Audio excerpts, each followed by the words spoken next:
Good morning বন্ধুরা, welcome back to my channel simple lifestyle of আগমনীতে তোমাদের সবাইকে স্বাগত জানাচ্ছি। তোমরা সবাই কেমন আছো? আশা করি তোমরা প্রত্যেকে খুব ভালো আছো। আমিও খুব ভালো আছি আর আমার পরিবারের সকলেও খুব ভালো আছে। তো আজকে অনেক দিন পর একটু চা খেতে বসলাম। চায়ে তো আমার নেশা নেই, প্রতিদিন খাই না, তো আজকে মনে হলো একটু খাই। তো এখন ঘড়িতে সময় হচ্ছে 7টা আর 3 কাপ চা করে নিয়েছি। তো বাবা মা তো বাইরে সোফাতে টিভি দেখে আর চা খাই ধরো, তো বাবা মাকে সোফাতে দিয়ে এলাম আর আমি আমার চাটা রুমের মধ্যে নিয়ে চলে এলাম। আর আজকে জলখাবারে কিছু করিনি, কারণ আজকে সবাই ছাতু মুড়ি খাবো আর গতকালকের অল্প পান্তা ভাত রয়ে গেছে। তো বড় মেয়ে তো পান্তা ভাত খেতে ভালোবাসে, তাই ওকে আলু সেদ্ধ মেখে দেখো ভাত দিয়ে দিয়েছি আর পরে ডিমও ভেজে দিয়েছিলাম। তোমাদের দাদাভাইকে ছাতু মুড়ি দিয়ে দিয়েছি। আর এই যে ছোটো মেয়ে এখনও ঘুমোচ্ছে। এরই মাঝে আমি তরকারিটা কেটে নেব। তো আজকে রান্না বলতে তোমাদের দাদাভাই তো খালি ওই পটল ভাজা আর না হলে ওই কুমড়ো ভাজা এই খেতে ভালোবাসে, তরকারি তো একদম খেতে চায় না। তো আমি বললাম না, আজকে ভাজা করব না, আজকে একটা পাঁচমিশালি তরকারি করব। ওই প্রতিদিন ভাজা খেতে না একদম ভালো লাগে না, আর ও জানো তো একদম তরকারি খেতে চায় না, ওর যে এত তরকারিতে কেন অ্যালার্জি। এদিকে তরকারি কেটে এই যে তোমাদের দাদাভাই স্নান করে এসছে, তাই 1 কাপ চা করে দিলাম। আর এই ছোটো মেয়েই মাত্র ঘুম থেকে উঠলো, তো ওকে ব্রাশ করিয়ে এই যে ওকেও আজকে ছাতু মুড়ি মেখে দিয়েছি। তো বড় মেয়েকে বললাম বসে বসে একটু খাইয়ে দে, দুই বোনে বসে গল্প করছে। এদিকে আমি রান্নাটা বসিয়ে দিয়েছি। তো এই দেখো পাঁচমিশালি তরকারি করে নিচ্ছি, এর মধ্যে দিয়ে দিয়েছি পেঁপে, আলু, পটল, গাজর আর 2-4টে সোয়াবিনও দিয়ে দেবো, আর এই বড়ি ভাজাটাও দিয়ে দেবো। আর এইদিকে করে নেবো টক, আর পেঁয়াজটা দেখছো ওটা দিয়ে ডিমের ঝাল করবো। এদিকে আমার ভাত কিন্তু হয়ে গেছে, রান্না কমপ্লিট। রান্নাঘর একদম পরিষ্কার করে নিয়েছি। আর তোমাদের রান্নাগুলো একবার দেখিয়ে দিই। হাঁড়িতে ভাত তো আগেই দেখিয়েছিলাম। আর এই দেখো বাবা না, ছোটো মেয়ে বড় মেয়ে মাছের ডিম খেতে ভালোবাসে, তাই একটু ডিম নিয়ে এসেছিলো, তো সেগুলোর বড়া করে নিয়েছি। টক ভেন্ডি দিয়ে, কুমড়ো দিয়ে, আলু দিয়ে, আর এটাতে করে নিয়েছি ডিমের ঝাল, সর্ষে বেটে করলাম আমলেট করে। তো এই যে ঝালটা করে নিয়েছি। আর খুব শুকনো শুকনো করিনি, একটু রস রস রেখেছি, খুব শুকনো হলে না খেতে ভালো লাগে না। আর এই যে আমার পাঁচমিশালি তরকারিটা খেতে কিন্তু আজকে দারুণ হয়েছিল। আর তোমাদের দাদাভাইও কিন্তু অনেকটাই খেয়েছে, খাবো না বলছিল কিন্তু ওই জোর করে দিয়েছি, তো অল্প খেয়ে ভালো লেগেছে তারপরে খেয়েছে। তারপরে আমি ঘরটা না একটু ডিপ ক্লিন করতে চলে এসেছি, কারণ ঘরটা প্রায় ফ্যানটা পোছা তো প্রায় 1 সপ্তাহ হয়েই গেল। আর জানি না কেন আমার এই রুমটাতে না প্রচণ্ড ধুলো বসে, জানো তো, মানে অতিরিক্ত।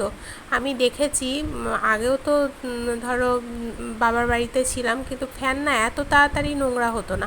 আর এখানে যেন 7-10 দিনের মধ্যেই ফ্যানের মধ্যে এত প্রলেপ পড়ে যায় ধুলোর, কি বলবো। তো যাই হোক, রুমগুলো একটু ডিপ ক্লিনিং করে নিচ্ছি। সেরকম ঝুল হয়নি, কিন্তু ওই ফাঁকে ফুঁকে সবসময় তো অত ভালোভাবে করা হয় না, তো ভাবলাম আজকে একটু পরিষ্কার করেই করে নিই। আর এগুলোতেও একটু ধুলো বসে গেছে, প্রায় 1 সপ্তাহর বেশি হয়ে গেল এগুলো পরিষ্কার করাতে। ভাবলাম যখন করছি তখন সমস্তটাই পরিষ্কার করে নিই। আর তাকের কাপড় যেগুলো পাতা থাকে আমার, তো সেগুলো একটু জড়ো জড়ো হয়ে গেছে। আসলে এটা ওটা নিতে গিয়ে মেয়েগুলো তোমাদের দাদাভাই জড়ো করে দেয়, তারপর হালকা হালকা ধুলো আমি ধরো সামনে সামনে পুছে নিই, কিন্তু পেছনের দিকটা তো ধুলো বসেই। তো তাই ভাবলাম যে ওগুলোকেও সমস্তটা নামিয়ে কাপড়টা ঝেড়ে সুন্দর করে পেতে আবার গুছিয়ে নেব। তো এখন এই যে গোছাগাছি করছি। আর ওইদিকে ডাইনিংটা আমি ঘর ঝাঁট দিয়ে মুছে নিয়েছি, জানো তো, জানি দেরি হবে।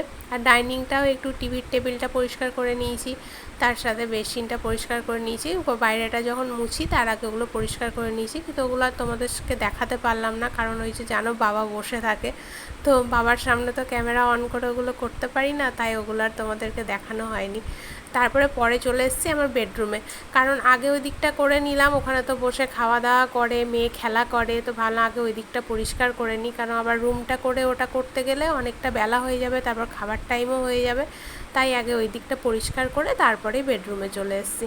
তো এখন এই যে তাকটাকে সুন্দর করে গুছিয়ে রেখে দিচ্ছি যেমন যেখানে থাকে। আর আমার তো সেরকম বিশেষ কিছু জিনিসও নেই, হালকা ফুলকো জিনিস, তাই আমার পরিষ্কার করতে খুব একটা সময়ও লাগে না।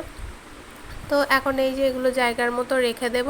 আর আমার জানো তো জায়গার জিনিস জায়গায় রাখতে ভালো লাগে, অগোছালোভাবে রাখলে আমার না খুব বিরক্ত লেগে যায়। যে কোনো জায়গায় আলমারিতেই বলো বা এমনি কোনো জায়গায় জিনিসপত্র রাখাই বলো, তো বাইরেটাও বাবার ঘরটা মায়ের ঘরটাও আমি সবসময় এরকম পরিষ্কার করেই রাখি, কিন্তু ওই যে বাবা মা আর কি অতটা গুছিয়ে, মানে যখন যেটা নেয় তখন সেটা সেখানে রাখে না, অন্য জায়গায় আর কি, যেখানে ধরো ব্যবহার করলো সেখানটাতেই রেখে দিল।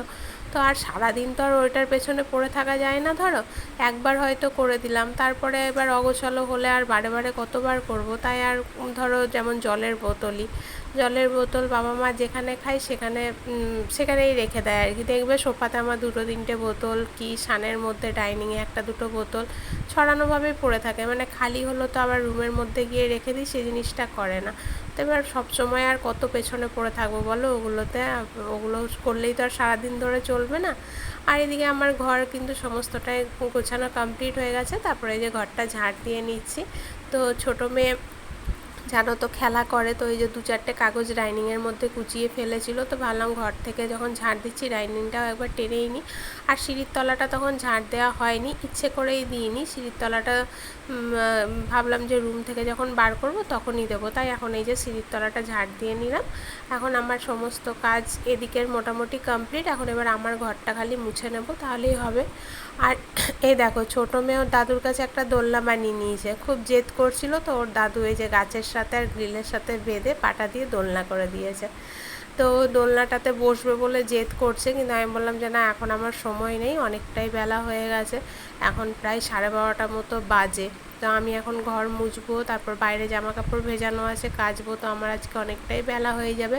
আর আজকে তোমাদের দাদাভাই দুর্গাপুর কাজে গেছে, তো আসতে অনেকটাই দেরি হবে, প্রায় 3টে মতো বেজে যাবে। আর আজকে রোদটা বেশ ভালোই বেরিয়েছে, তাই ভাবলাম যে বালিশগুলো রোদে দিয়ে দিই। আর এই যে বিছানাতে যে ক্যাথাটা পাতা থাকে, সেই ক্যাথাটাকেও একবারে রোদে দিয়ে দিয়েছি।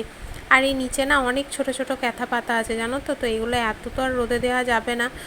বর্ষাকাল কখন মেঘ ধরে যায় আর ঝমঝম করে বৃষ্টি নেমে যায়, আর ওই 3তলার ওপরে জানো তো খুব কষ্টও হয় ওই ওপর নিচ করতে। এদিকে গামলাটাও একটু পরিষ্কার করে নিয়েছি, গামলাটা সাইডগুলো না কেমন একটা চ্যাট করছিল, তো গামলাটাও খালি করে পরিষ্কার করে নিয়েছি। তাই জামা কাপড়গুলো ওই যে ওভাবে রেখে দিয়েছি, একটা ওড়না ঢাকা দিয়ে দিয়েছিলাম।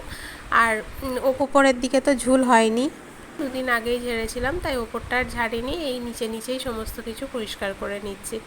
এদিকে দেখো মায়ের ঘরেও চলে এসেছি। তো মায়ের ঘরের আজকে চাদর বালিশের ওয়ারগুলো সকালবেলা কেচে দিয়েছিলাম, মানে মাই কেচেছিল, আমি ধুয়ে ছাদে মেলে এসেছিলাম, মাই আজকে কেচেছে।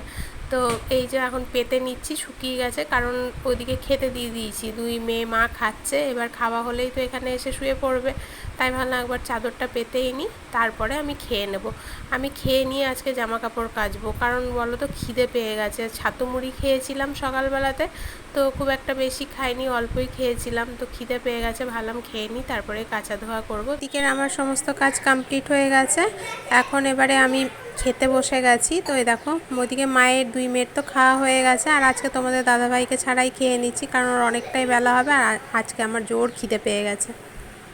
জামা কাপড় কেচে ছাদে মেলে স্নান করে বেরোই, তখন প্রায় 3টের কাছাকাছি বেজে গেছিলো। তারপরে তো তোমাদের দাদাভাইও চলে এসেছিলো, খেতে দিলাম, তারপর একটু শুয়েছিলাম, তো আর তখন আর ভিডিওটা কন্টিনিউ করিনি। আর এখন তো সন্ধ্যেবেলা, এখন প্রায় 7:30 মতো বাজে। তো জামা কাপড়গুলো ছাদে তুলে নিলাম, দিয়ে যে ঘরের মধ্যে এরকম করে রেখে দিলাম, কারণ গতকালকে আবার মেলতে হবে, তার ভালো করে নিচের রুমে আর কি মেলিনি, হালকা হালকা ভিজেই আছে সমস্ত জামা কাপড়। আর এখন ছাদে বসে আমি একটু গতকালকের ভিডিওটা এডিট করে নেবো আর একটু ভয়েস দিয়ে নেবো, কারণ এখন ছোটো মেয়ে ওর বাবার কাছে পড়ছে, তো 1 ঘন্টা মতো ওর বাবা থাকবে আর কি, তারপরে দুর্গা মন্দির যাবে, তো 1 ঘন্টায় আমার অনেকটাই এডিট করা হয়ে যাবে। তো চলো আজকের ভিডিওটা আর বাড়াচ্ছি না, এখানেই শেষ করছি। সবাই ভালো থেকো, সুস্থ থেকো, আর এভাবেই আমার পাশে থেকো। Good night.